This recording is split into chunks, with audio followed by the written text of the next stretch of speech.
Olá pessoal, sejam bem-vindos aqui no meu canal. Eu sou o engenheiro Jonathan e no vídeo de hoje iremos falar sobre como realizar o dimensionamento de cabo e disjuntor para instalações de energia solar fotovoltaica pensando no inversor solar. Então, antes da gente iniciar o vídeo, eu gostaria de pedir para que você se inscreva aqui no nosso canal. Então, inscreva-se no canal, curta o vídeo, ative o sininho, nas notificações aí no sininho, e fique atento, pois sempre postamos vídeos aí relacionados ao nosso setor, ao nosso segmento. Então, antes de começar o vídeo, vou soltar aqui a vinheta e logo na sequência damos início, então, em como realizar o dimensionamento de cabo e disjuntor.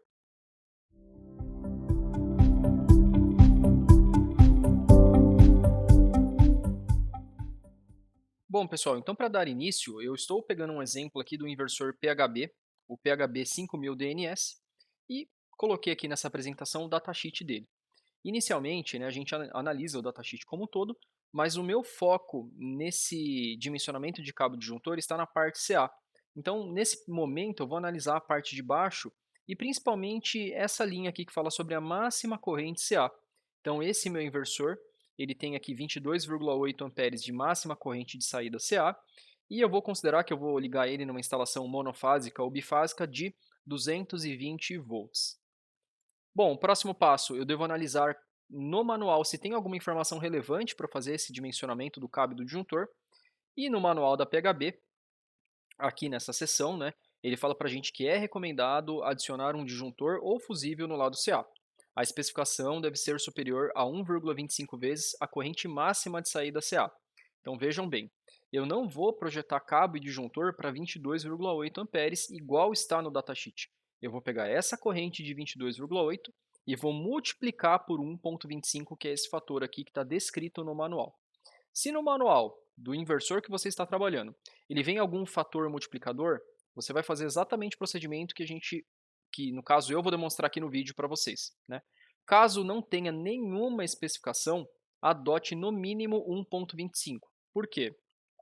Porque se você adotar 22,8, por exemplo, né, que é essa corrente aqui desse inversor, na hora de você dimensionar o cabo e o disjuntor, pode ser que você comprometa a instalação, que o disjuntor fique seccionando, desligando, desarmando sozinho ao longo do dia, né? Isso aí vai te dar um retrabalho, né? Então, eu recomendo que você faça aí o seu projeto, né, o dimensionamento de cabo disjuntor para no mínimo 1,25. Se no manual falar 1,3, 1,4, 1,5 vezes, multiplique pelo fator que está descrito no manual. Agora, se no manual não falar nada, né, considera pelo menos 1,25. Tá? É um fator aí saudável que você vai colocar como o dimensionamento. Bom, para a gente realizar o dimensionamento aí dos dispositivos, né, condutores e dispositivos de proteção, a gente segue as premissas da 5410 que fala que a corrente do circuito ou a corrente do projeto IB, ela tem que ser menor ou igual que a corrente do dispositivo de proteção, que no caso vai ser um disjuntor, que é menor ou igual que a corrente aí do condutor baseada nas condições de instalação. Para isso, a gente utiliza as tabelas de referência lá da 5410, que são a tabela 33, métodos de instalação, tabela 36, capacidade de condução de corrente, tabela 40 fala sobre o fator de temperatura e a tabela 42 que fala sobre o fator de agrupamento. Como método de instalação, instalações elétricas convencionais, as residenciais, principalmente, elas trabalham muito com o método B1, que é o método que remete à instalação com eletroduto circular e embutido em alvenaria, o eletroduto embutido na parede. Porém, instalações solares, elas apresentam muitas instalações com eletroduto aparente, que pode ser aquele eletroduto de PVC ou eletroduto galvanizado, por exemplo, né? E aí a gente está remetendo então nessa tabela dos métodos de instalação ao método C. Então é importante você conhecer qual que é o método de instalação para você saber lá na frente qual vai ser o condutor correto baseado nos métodos de instalação que você deve adotar no seu projeto e no seu circuito. Bom, a capacidade de condução de corrente é a próxima tabela, e ela fala para a gente, né, nesse exemplo aqui, dos condutores em PVC, que é o condutor que ele tem isolação simples, uma única isolação, de suporte até 70 graus no cabo, né? E aí, por que é importante você conhecer os métodos? Olhem aqui em cima, né? Métodos de referência de instalação, B1, B2, método C que a gente falou. Então, eu começo pelo método e aí depois eu faço a escolha do meu condutor. Eu não estou escolhendo o condutor para esse inversor agora, a ideia é só apresentar para vocês como que funciona essa tabela. Então, por exemplo, para dois condutores carregados no método B1, se eu trabalhar com cabo de 2,5, ele suporta no máximo 24 amperes, né? Um cabo de 2,5, dois condutores carregados B1, 24 amperes. Porém, o mesmo condutor de 2,5 no método C, vocês vão perceber que ele suporta um pouquinho mais, 27 amperes. Ou seja, dependendo do método de instalação, o meu condutor ele suporta mais ou menos corrente aí de condução. Lembrando que essa é a capacidade máxima de corrente que que o meu condutor suporta. E aí, pessoal, estou trazendo para vocês também uma tabela, também da 5410, né, que fala da capacidade de condução dos cabos HEPR ou XLPE. É o cabo aí que ele tem dupla isolação e ele suporta até 90 graus Celsius no cabo. Vocês vão perceber que esse cabo ele suporta uma condução de corrente maior do que o cabo com isolação simples em PVC, porém, a contrapartida é que no mercado ele é um pouquinho mais caro. Então, pegando o mesmo condutor de 2,5 no método C também, vocês vão perceber que ele suporta até 33 amperes aí de condução de corrente. Então, como ele é um cabo mais robusto que suporta mais corrente, no mercado vocês vão encontrar ele um pouco mais caro. Bom, dando sequência para vocês compreenderem as tabelas, né? Eu quero apresentar para vocês as tabelas do fator de temperatura e o fator de agrupamento. Então, a tabela do fator de temperatura, ela traz um fator de correção para a temperatura com cabos em PVC ou para cabos em EPR, né, ou XLPE.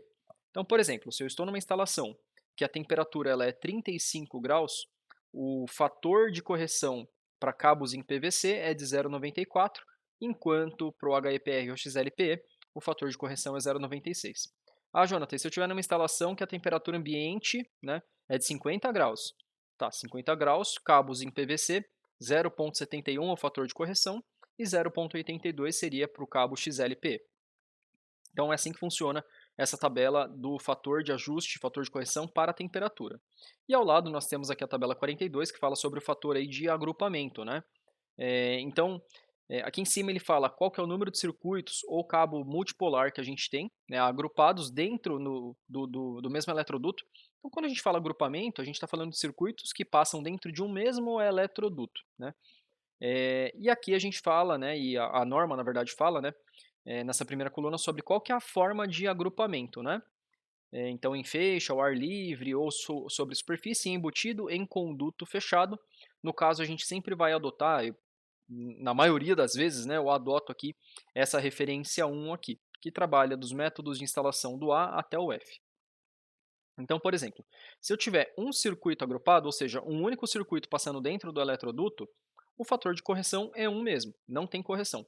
Agora, se eu trabalho, por exemplo, com 4 circuitos passando dentro do mesmo eletroduto, olha para quanto vai o meu fator de correção. Ele vai para 0,65, ou seja, o cabo ele vai conduzir menos corrente devido ao agrupamento que eu tenho dentro do eletroduto. Por quê? Porque dentro daquele eletroduto sobra menos espaço para o cabo, entre aspas, respirar, ou seja, para o cabo dissipar calor ali dentro daquele eletroduto. Ou seja, né, uma consequência negativa que a gente tem é que o meu condutor, o meu cabo, ele vai conduzir menos corrente. Dando sequência, então, nós iremos adotar 4 passos preliminares para a gente fazer o dimensionamento do meu cabo, do meu condutor e do meu disjuntor, dispositivo de proteção. O primeiro passo é realizar o ajuste da corrente do projeto, que é pegar aquela corrente lá do datasheet e multiplicar por 1,25, que é aquele fator que a gente encontrou no manual. O segundo passo, eu vou pré-selecionar um condutor que me atenda. O terceiro passo, eu vou calcular os fatores de correção e aplicar esse fator de correção no condutor para ver se ele realmente vai me atender mesmo ou não. E aí eu vou fazer a escolha do condutor que me atenda. E o último passo, eu vou selecionar e fazer a escolha aí do meu dispositivo de proteção. Então, inicialmente, nós tínhamos lá um inversor PHB com 22,8 amperes de corrente máxima, saída do meu inversor, e nós iremos adotar a informação lá do meu datasheet. Eu vou multiplicar essa corrente máxima de saída pelo fator de 1,25. Pessoal, no mínimo 1,25.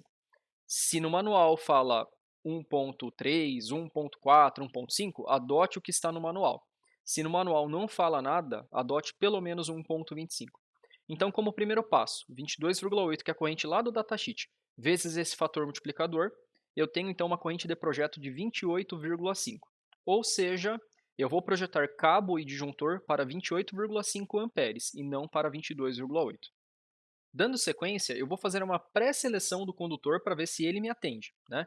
E para isso eu vou considerar o método B1, eu estou trabalhando numa instalação hipotética com eletroduto embutido, o condutor com isolação em PVC, um circuito monofásico com 220 volts, com dois condutores carregados, e a minha corrente aí de projeto de 28,5 amperes. Então, olhando aqui nessa tabelinha do cabo em PVC, com isolação em PVC, o método B1, para dois condutores carregados, nós temos que 4 milímetros quadrados suporta 32 amperes. Ou seja, para essa corrente de 28,5, inicialmente eu preciso buscar um condutor que suporte mais do que essa corrente aqui. Né? O primeiro aqui na tabela que suporta seria o 4 milímetros quadrados, né? Que suporta até 32 amperes.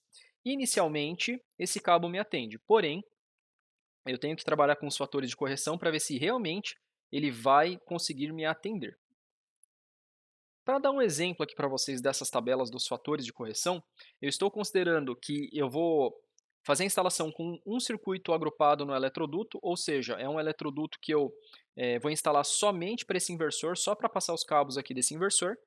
Porém, eu estou adotando que a temperatura lá vai ser de 40 graus, um lugar mais quente, aí, por exemplo, e eu estou adotando uma temperatura maior, né, 40 graus. Como que funciona então? Eu vou ter aqui um fator de correção para a temperatura de 0,87 para cabo em PVC, que é 40 graus PVC, 0,87, e eu tenho um fator de agrupamento para um único circuito no eletroduto de 1 mesmo. Né? E como que funciona o próximo passo? Os resultados que eu encontrar do fator de temperatura e do fator de agrupamento, eu vou multiplicá-los e vou encontrar um fator de correção total. Né? Então, por exemplo, se eu pegando lá o meu fator de temperatura de 0,87 e o fator de agrupamento aí de 1, eu tenho que 0,87 vezes 1 é 0,87. Né? Caso eu tivesse, por exemplo, 0,8 de fator de correção no fator de agrupamento, com dois circuitos no mesmo eletroduto, percebam que, vamos arredondar, 0,8 vezes 0,8 daria aqui 0,64, o meu fator de correção aí total. Ou seja, o fator de correção total iria derrubar ainda mais a corrente que o meu condutor suporta. Bom, tendo agora o meu fator de correção total, o que eu faço? Eu tinha pré-selecionado aquele cabo de 4 milímetros quadrados. Eu vou ajustar a máxima corrente que ele suporta nessas condições de instalação. Então, o meu condutor de 4 milímetros quadrados, ele tinha uma capacidade máxima de condução de 32 amperes, e agora, multiplicando esses 32 amperes vezes o fator de correção de 0,87, vejam, o meu cabo de 4 milímetros quadrados, nessa instalação que eu estou projetando, ele não suporta 32 amperes. De fato, na prática, ele vai suportar 27,84 amperes. Bom, já que ele suporta esses 27,84 amperes, eu vou verificar se esse cabo nessas condições vai me atender. Inicialmente, nós tínhamos uma corrente de 28,5 amperes lá do meu projeto, que é a corrente máxima de saída vezes 1,25. E aí, pegando então a minha corrente que o cabo suporta, que é a corrente IZ, ela deveria ser maior que esses 28,5 lá do meu inversor. E no caso ela deu menor. Ou seja, esse cabo ele não vai me atender na nossa instalação. Então vejam, pessoal, o dimensionamento ele vai muito além de eu olhar a corrente lá no datasheet do meu inversor e já selecionar um cabo aqui e está tudo bem. Eu tenho que considerar lá os critérios e métodos de instalação, os fatores de agrupamento, fator de temperatura e detalhe. Nesse exemplo, eu até adotei uma temperatura de 40 graus, poderia adotar de repente menos até, mas eu estou adotando apenas um circuito passando dentro do eletroduto. Mas a gente sabe que na prática, muitos projetistas, instaladores, eles aproveitam o eletroduto que já existe e passam os condutores lá dentro. Vejam que nesse cenário aí, o meu fator de agrupamento ele seria muito mais baixo e essa corrente que a gente acabou de ajustar, que no caso o meu condutor de 4 milímetros quadrados suporta até 32 amperes, caiu para 27,84, se eu tivesse um fator de agrupamento diferente de 1, essa corrente seria muito menor. E aí colocaria mais ainda em risco a instalação elétrica. Então, é importante a gente observar todos esses fatores. No caso, para esse meu exemplo, esse condutor de 4 milímetros quadrados, ele não vai me atender. Para isso, eu vou selecionar o próximo condutor da tabela, que seria o condutor de 6 milímetros quadrados, que suporta no máximo 41 amperes, e eu vou fazer a mesma correção para ele. Eu vou pegar a máxima corrente que ele suporta no cabo e multiplicar pelo meu fator de correção total, que é 0,87. e eu encontro uma corrente máxima que o meu cabo suporta nesses métodos de instalação de 35,67 amperes. Remetendo à norma novamente, né, eu tinha uma corrente de projeto de 28,5 e o meu condutor ele precisa ter uma corrente superior a esses 28. No caso, o meu condutor de 6 milímetros quadrados, ele apresenta nesse método de instalação, com esses cenários de instalação, uma corrente de 35,6 amperes. Então, no caso, esse condutor sim me atenderia nessa instalação. Mais uma vez eu reforço. Então, dimensionar o cabo não basta apenas pegar essa tabela e somente enxergar que o cabo de 4 milímetros suporta 32 amperes e é maior que 28. Não é tão simples assim, tá, pessoal? Por isso que eu estou passando para vocês aqui bem detalhadamente quais são os parâmetros aí e os procedimentos para a gente dimensionar e determinar corretamente o cabo, né? Detalhe, né? É importante que você observe muito bem quais são os métodos de instalação para aí sim calcular corretamente os fatores de correção e ver realmente qual que é a real capacidade, né, que o meu cabo suporta de condução de corrente naqueles parâmetros de instalação. Bom, dando sequência, e aí agora para finalizar, né, o meu cabo aí de 6 milímetros quadrados corrigido, ele vai conduzir uma corrente máxima de 35,6 amperes no cenário da instalação que eu coloquei. O meu inversor, ele tem uma corrente de projeto lá dimensionada de 28,5 amperes e o meu disjuntor, ele tem que ser maior que a corrente IB e menor que a corrente IZ, ou seja, maior que a corrente do meu inversor e menor que a corrente do meu condutor. No caso, eu peguei aqui embaixo uma tabelinha da VEG, né? Essa tabela está até em espanhol, né? Para disjuntores, mini disjuntores, curva C, e aí eu preciso buscar então um disjuntor nominal aqui, que ele seja maior que 28 e menor aí que 35,67 amperes. E aí analisando essa tabela, né, a gente encontra que o disjuntor que nos atende é um disjuntor de 32 amperes. Ele protege a carga, né? Então ele faz a proteção aqui do meu inversor e ele não fica desarmando ao longo do dia, porque a corrente dele é maior do que a corrente aqui do meu inversor, e ao mesmo tempo ele também protege o meu condutor. Lembrando, o meu condutor de 6 milímetros, nesse método de instalação, ele vai suportar no máximo 35 amperes. Então, esse meu condutor ele pode conduzir 35 amperes. Mas e se por ele passar 40, 50 amperes involuntariamente? Né? Como ficaria? Ele pegaria fogo e derreteria. Né? Então, o meu disjuntor ele sempre tem que ser menor que a capacidade real de condução do meu condutor. E essa capacidade real de condução de corrente do condutor, ela é baseada nos critérios de instalação que a gente tem que definir anteriormente. Lá no nosso projeto a gente já define, conforme eu adotei aqui alguns critérios com vocês. Então, pessoal, a gente finaliza esse exemplo, né, considerando que 28,5 é a corrente de projeto, que é a corrente lá do meu inversor. Eu peguei essa corrente no datasheet do inversor e no manual eu peguei aquela informação que eu tenho que multiplicar essa corrente a corrente máxima de saída, né, por 1,25. Num segundo passo, nós olhamos aí a corrente do condutor nas tabelas da 5410, nós escolhemos o tipo de condutor, que foi o condutor em PVC, determinamos o método de instalação, o fator de agrupamento, o fator de temperatura e fizemos lá a seleção do condutor que nos atende. No caso, o condutor de 6 milímetros quadrados, nesse método aí de instalação, no método que eu coloquei aqui para vocês como exemplo, ele suporta no máximo 35 amperes. Era superior a 28 amperes, que era a corrente aqui do meu inversor projetada, né? E aí, por fim, a gente determinou qual que era a corrente do nosso disjuntor. Escolhemos aí um disjuntor bipolar, curva C, de 32 amperes. Ele fica aí no meio do caminho, maior que a corrente do inversor e menor que a corrente aí do meu cabeamento. Por fim, pessoal, aqui uma representação super simples de um diagrama unifilar, né? Mostrando aqui essa conexão em CA. Né? Então, o meu inversor ele vai mandar aí para frente, né, os cabos de instalação com 3 condutores de 6 milímetros quadrados, condutor fase R, fase S e o condutor PE, que é o condutor de proteção. Num quadro CA aqui que protege esse inversor, eu tenho um disjuntor bipolar de 32 amperes, 2 DPS classe 2 de 275 volts e 45 kA, e aí novamente os meus 3 condutores saindo lá para um quadro de conexão, para um padrão de entrada, por exemplo, ou para um quadro de distribuição, os meus 3 condutores, 6 milímetros quadrados, fase e o protetor, né, o cabo aí do terra. E aí, pessoal, para a gente finalizar então esse vídeo, quais são os principais fatores que vocês devem adotar para o dimensionamento? Verificar a corrente de projeto do inversor no datasheet e no manual. No datasheet, a máxima corrente de saída. E lá no manual, se tem algum fator, algum parâmetro que multiplique essa máxima corrente de saída. Se tiver algum fator no manual, utilize o fator do manual lá do seu fabricante. Se no manual não especificar nada, utilize pelo menos 1.25.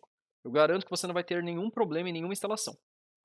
Bom, visto isso, a gente escolhe aí o tipo de condutor, se eu vou trabalhar com condutor PVC, HEPR ou XLPE. Nós verificamos qual que é o método de instalação lá da 5410, se é eletroduto embutido, se é eletroduto aparente, ou até mesmo outro tipo de eletroduto também, né? Eletrocalha, canaleta, enfim, né? Adotamos também os fatores de correção, que é o fator de temperatura e o fator de agrupamento, né? E aí a gente escolhe lá depois e determina e dimensiona cabo e o disjuntor. Algo que nós não falamos aqui nesse vídeo, né? Isso aí vai ficar para um outro vídeo, né? Senão ficaria muito longo. É a queda de tensão. Então, dependendo do ponto que está o seu inversor, você vai ter que lançar o cabeamento aí numa distância longa ou curta.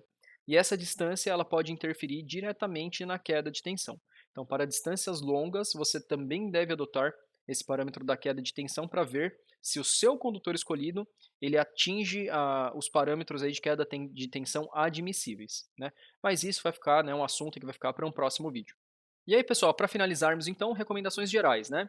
Considere que o circuito do seu inversor é uma TUI, se fosse uma instalação elétrica, que é uma tomada de uso específico. Ou seja, né, cada inversor ele tem o seu dispositivo de proteção próprio, ou seja, é um disjuntor para cada inversor. Ah, Jonathan, mas eu projetei aqui numa instalação 3 inversores. Posso usar um disjuntor para os 3? Não pode, né? Você vai colocar para os seus 3 inversores, por exemplo, um disjuntor para cada inversor e você pode colocar um disjuntor geral que desliga tudo. Perfeito. Mas cada inversor tem que ter no mínimo seu disjuntor, né? Então considera que o seu inversor é como se fosse uma TUI, né? Uma tomada de uso específico numa instalação elétrica aí, né? E a recomendação, pessoal, não aproveite igual está na imagem aqui embaixo. Não aproveite eletroduto que já tem condutor na instalação. Às vezes a gente quer aproveitar por uma facilidade de não ter que quebrar, passar um eletroduto, fazer uma infraestrutura. Até não tem problema você aproveitar, mas saiba quantos circuitos estão passando ali e adote o fator de agrupamento, né? E dependendo do fator de agrupamento que você adotar, pode ser que você especifique um cabo aí que seja de uma seção transversal maior e ele nem passe nesse eletroduto ou passe e fique tudo abarrotado ali dentro do eletroduto. Não tem espaço o suficiente para ter uma circulação de ar dentro do eletroduto para o condutor dissipar calor, né? Então, é muito complicado. E outra, né, pensando assim num futuro, numa manutenção, alguma coisa do tipo, você começa a ter dificuldade para fazer manutenção quando você faz esse reaproveitamento. Então a sugestão é, utilize eletroduto específico com o circuito apenas do seu inversor na instalação, né? Você vai ter facilidade para passar esse cabeamento, numa futura manutenção, você vai ter facilidade para fazer essa manutenção, e o melhor de tudo, o fator de agrupamento nesse caso aí é 1. Então o cabo ele vai conduzir mais corrente na imagem aqui da direita do que na imagem da esquerda, graças ao agrupamento, né? Então é uma boa prática, tá? É uma boa prática, pessoal. Então normalmente a gente quer aproveitar por uma facilidade de infraestrutura, não aproveite, tá? A recomendação que eu faço é você utilizar aí um eletroduto específico para esse circuito. Vai te facilitar muito numa futura manutenção e você vai garantir que o fator de agrupamento aí nesse caso é 1. Ok? Caso você adote, você queira aproveitar um eletroduto com circuitos, com cabos que já existem lá dentro, não tem problema, mas adote, não se esqueça de adotar o fator de correção de agrupamento. E aí veja qual que é o cabo que você vai selecionar e vai projetar para essa instalação e veja se esse cabo vai passar dentro do eletroduto, seguindo os critérios da 5410, sobrando um espaço interno ali para os cabos terem uma circulação de ar e dissipar calor, né? Salvo essas premissas, ok, não tem problema nenhum. Particularmente eu não gosto e eu recomendo que você instale no método aqui da direita, passando os condutores em eletrodutos aí específicos. Bom, pessoal, finalizamos aqui o nosso vídeo por aqui. Mais uma vez, eu agradeço aqui a atenção de você que ficou até o final desse vídeo. Eu espero que ele te ajude a fazer o dimensionamento aí do cabo e do disjuntor, né, que você compreenda quais são os parâmetros e os critérios. Não basta apenas olhar a corrente no datasheet. e olhar a corrente lá da tabelinha da 5410 dos condutores, vocês perceberem a importância de conhecer o método da instalação, o fator de agrupamento e o fator de temperatura. Então, sempre trabalhem com essas premissas. Mais uma vez, eu espero que esse vídeo tenha os ajudado. E, para finalizar, né, ainda continuo pedindo para que você se inscreva aqui no canal, curta, compartilhe esse vídeo, né? E fique atento, pois em breve teremos mais novidades e mais vídeos aqui no nosso canal sobre o segmento de energia solar fotovoltaica. Eu vou ficando por aqui, um abraço a todos e até o nosso próximo vídeo.